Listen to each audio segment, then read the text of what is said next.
Theoretically, she could move out to LA and market herself in commercial work. Now, with Craig being such a role model to her, she took his advice seriously. And so, several weeks later, she left her studio behind, moving across the country and leaving a business to be run with a business partner. Melissa's family hoped that, alongside proper guidance, Melissa would be able to grow not only herself, but her business as well. And with mentorship from Craig and his wife Kelly, who were also living in California at the time, Melissa took a good crack at the fast-paced lifestyle of LA. Saying that, just 1 year later in 2003, when Craig and Kelly decided to leave California for Las Vegas, Melissa made the decision to join them. You see, Craig managed several gyms in the local area, and after offering Melissa a job as a personal trainer in one of them, she jumped at the chance. Sadly though, things didn't quite go to plan, and so, a short while later, and while still on good terms with Craig and Kelly, she moved back to Panama City. She returned to her business in the hopes of making it big, but unfortunately things would go south instead. And so, by the year 2005, she was forced to close up her business. But Melissa always had a plan B, and after asking Craig for some advice, he asked her to join him and his wife in Vegas. With a clothing store about to launch, Craig promised her a position in management. And so, hopeful in that offer, she left Panama City once again. And so, without glancing back, she waved her family goodbye and purchased a one-way ticket to Vegas. Saying that, before we continue with our case today, who exactly are Craig and Kelly Titus? Searching for music for your next video? Then you need to check out Artlist. With amazing new music added daily and one simple license that covers all your creative needs. Artlist is the music licensing platform for all creators. Start now and find the perfect song. Artlist, made for creators.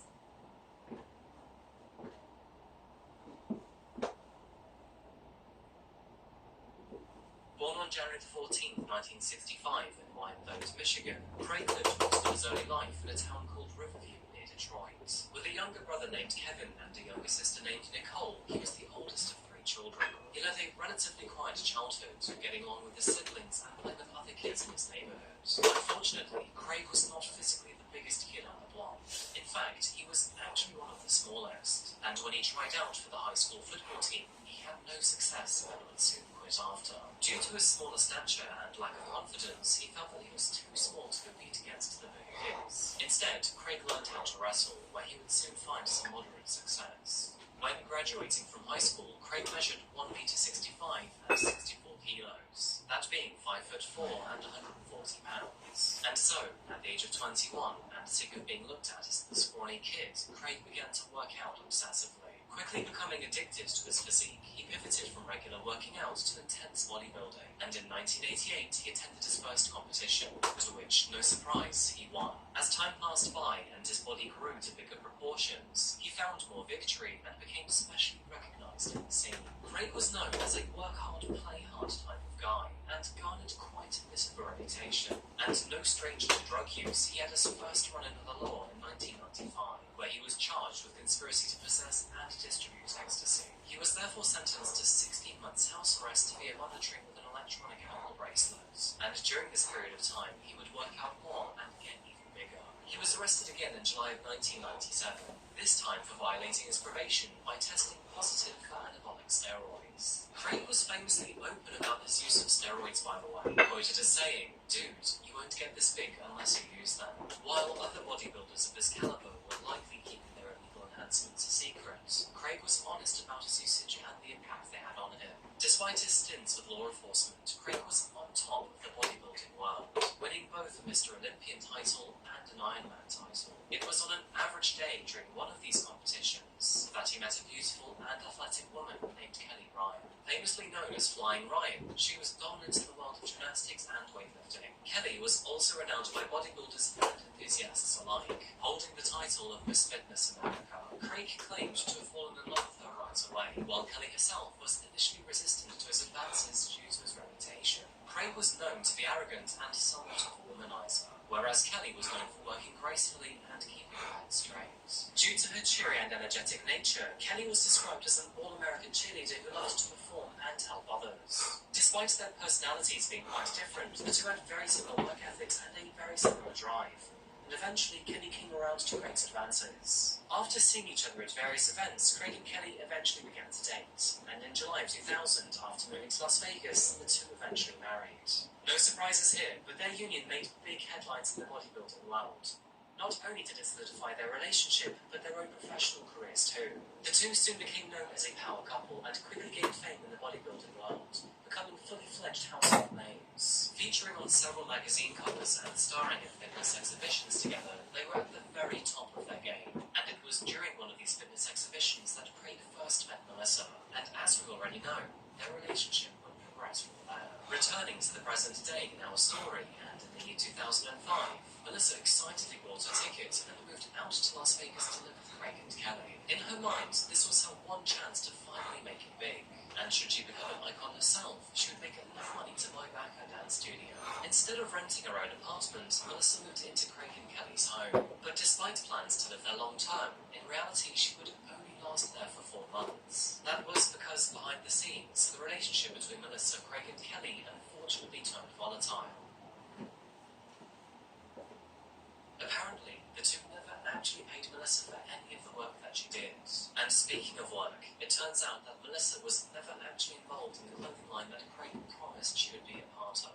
In actuality, she worked more of a personal assistant or secretary for the couple. And of course, Melissa was worth so much more than that. Melissa also confided in her mother that the two were often in a drug-fueled state of paranoia, and that she witnessed both mixing drugs on a rather regular basis. This is interesting, by the way, because while Craig was open about his steroid use, the public was unaware of Kelly's damaging habits. According to Craig, Melissa was more than just his personal assistant too, and helped him in more intimate ways outside of just regular phone calls and scheduling. Now, Kelly eventually became aware of the nature of their relationship, and no surprise, was not pleased at all. With tension building around the love triangle, Melissa became the common denominator between the three, and Kelly blamed her spiraling marriage on her. I mean, put bluntly, the marriage was already bad before Melissa even arrived at the scene. The couple were riddled with destructive habits and toxic traits. And just after Melissa arrived, all of those toxic traits would bubble to the surface. Now, unfortunately, Kelly was someone who struggled with both insecurity and body dysmorphia. And to make things worse, Craig had apparently been urging her to get plastic surgery, which she even did do on numerous occasions. This resulted in her appearance changing dramatically over the years, causing her insecurity to build even further. And now, with a younger and objectively more abusive woman living in the same home as her, Kelly was at a breaking point. Just before Christmas of 2005, and after only 4 months of living together and under mounting pressure from his wife, Craig booked a one-way flight home from Melissa to Florida. However, when Melissa's plane left Vegas that morning, she was not actually on the aircraft. In fact, Melissa never even made it to the airport. In the early hours of December the 14th, 2005, firefighters responded to a report of a possible bushfire out in the expansive desert that surrounds Las Vegas City. Arriving at the scene on Sandy Valley Road, what they found was no simple bushfire. Instead, they found a car ablaze, billowing dark black clouds of smoke into the air. Extinguishing the burning vehicle, firefighters and police alike surveyed the scene, gleaning any information they could as to how this car ended up here in the first place. Upon closer inspection of the vehicle, they opened the trunk of what used to be a red Jaguar car, and sadly, it was then that officers made a horrific discovery, as there, inside the trunk, was a severely charred human corpse. It was just before dawn when detectives came upon the smouldering car. Fire investigators at the scene told them they were dealing with a fire in excess of 1200 degrees Fahrenheit, and they believed that the objective was not to destroy the vehicle itself, but to destroy the body in the trunk. Medical examiners could tell that the victim was female, but had little else to identify her further, because due to the body's condition, both fingerprints and facial recognition were not within the realms of possibility. It was learned, though, that the face had been covered with duct tape, further indicating that this was a murder. To add to that, there was evidence that some kind of accelerant had been used. Sadly, it would take weeks for the body to be identified. In the meantime, she was named as Sandy Valley Jane Doe, after the desert area where she was found. Prior to the body's identification, investigators were able to make out the license plates of the car, and lo and behold, the plates belonged to none other than Kelly Ryan. Expecting the body to belong to her, detectives travelled to her residence to deliver the bad news. However, after arriving, They were stunned to see Kelly herself standing in the doorway. After hearing all of the commotion outside, Craig joined his wife by introducing himself to the officers. It was at this moment that detectives asked the two if they knew where their Jaguar car was, to which Kelly responded, "No, I think our assistant must have taken it." And when asked who Melissa James was, she explained that she'd been living with the pair for a few months now and that she was some sort of personal secretary. To add to this, after leading detectives to Melissa's room, they then strangely brought up how she'd been acting up in recent weeks.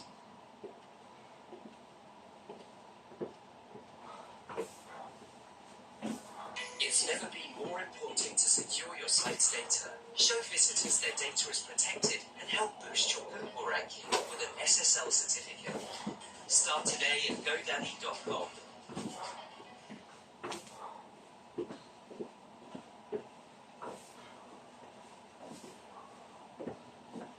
Kelly further told officers that Melissa must have stolen the money before fleeing in their car, and further claimed that she had stolen from their own debit card in recent months. Kelly's abrupt comments to blame Melissa made detectives suspicious. In fact, they now believe that the body may in fact belong to Melissa, and that furthermore, Kelly and Craig may be responsible. Meanwhile, on the other side of the country, Laura James was waiting to pick up her daughter from Newark Airport. Sadly, Melissa would never arrive, and this alarming absence spelled trouble for the James family. 3 long days passed, and with no new information about her missing daughter, Maura grew frantic. And to make the situation even more unbearable, the family was notified about the unidentified body in Vegas. That is when the phone suddenly rang, with Craig Titus himself on the other end of the line. Craig told Maura that he was confident that the body in the trunk was not actually Melissa's. He further assured her that he and the investigators were doing everything possible to get to the bottom of her disappearance. Despite his assurances, Maura had a lingering suspicion that Craig somehow knew who Melissa was. No surprise, shortly after this phone call, both Craig and Kelly quickly began to pack their bags. Locking up their home, they fled with several pairs of shoes, clothes, money, and necessary belongings. Looking to their friends for a possible place to stay, they stopped by several households they were familiar with. But perhaps due to their suspicions aroused by their sudden arrival, no one would let them spend the night.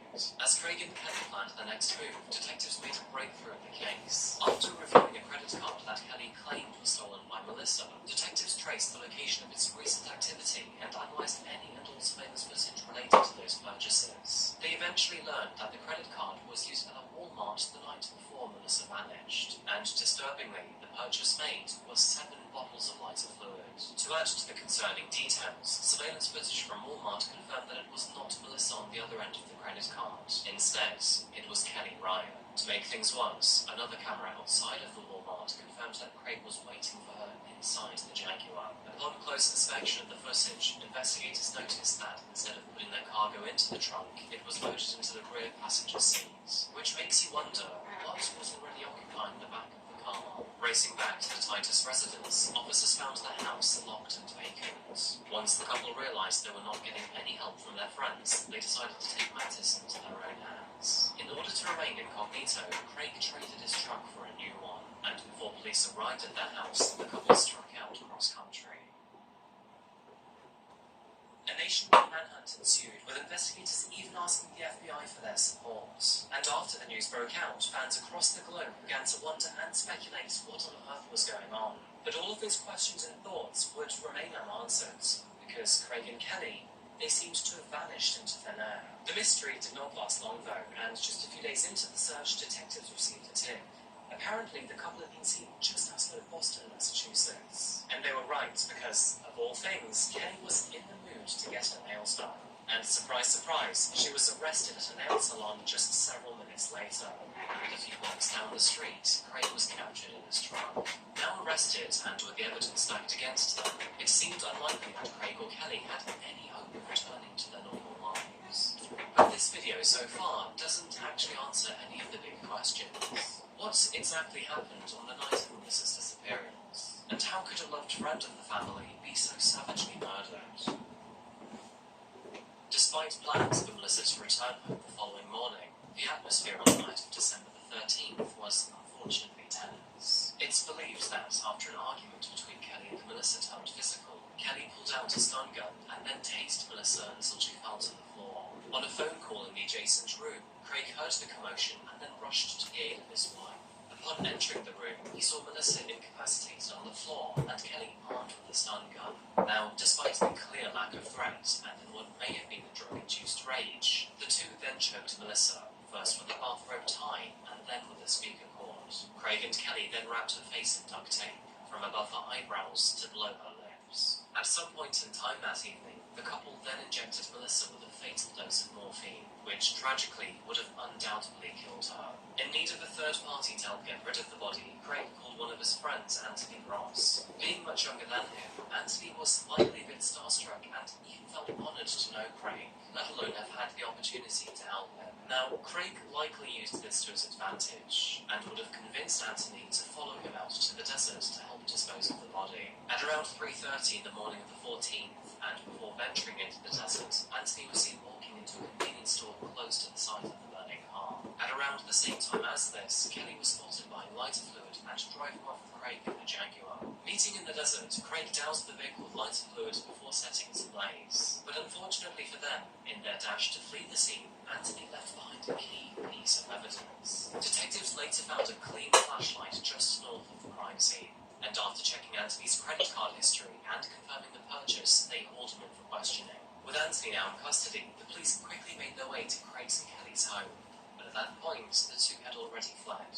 After locating and then arresting the outlawed couple, all three members were captured and then taken into custody. And with all three now behind bars, a story very quickly began to be pieced together.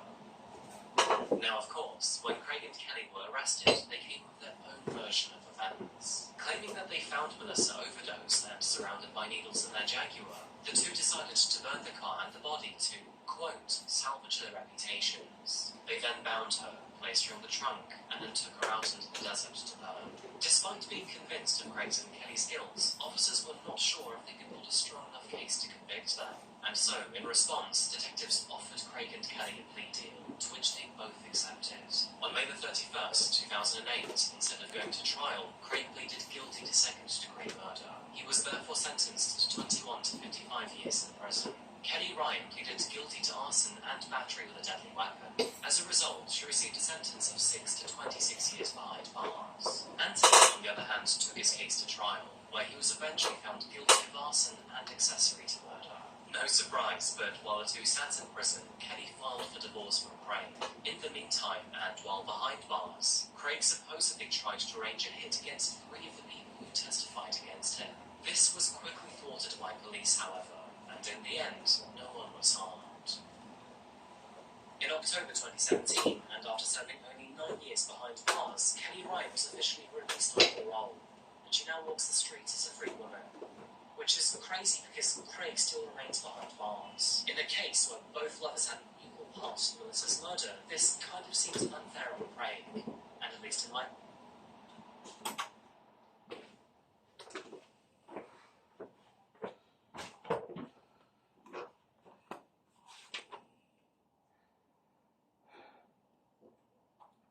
Psalm 28. To you I will cry, O Lord my rock. Do not be silent to me, lest, if you are silent to me, I become like those who go down to the pit. Hear the voice of my supplications when I cry to you, when I lift up my hands towards your holy sanctuary. Do not take me away with the wicked and with the workers of iniquity, who speak peace to their neighbors, but evil is in their hearts. Give them according to their deeds, and according to the wickedness of their endeavors. Give them according to the work of their hands. Render to them what they deserve. Because they do not regard the works of the Lord, nor the operation of his hands, he shall destroy them and not build them up. Blessed be the Lord, because he has heard the voice of my supplications. The Lord is my strength and my shield. My heart trusted in him, and I am helped. Therefore my heart greatly rejoices, and with my song I will praise him. The Lord is their strength, and he is the saving refuge of his anointed. Save your people, and bless your inheritance. Shepherd them also, and bear them up forever.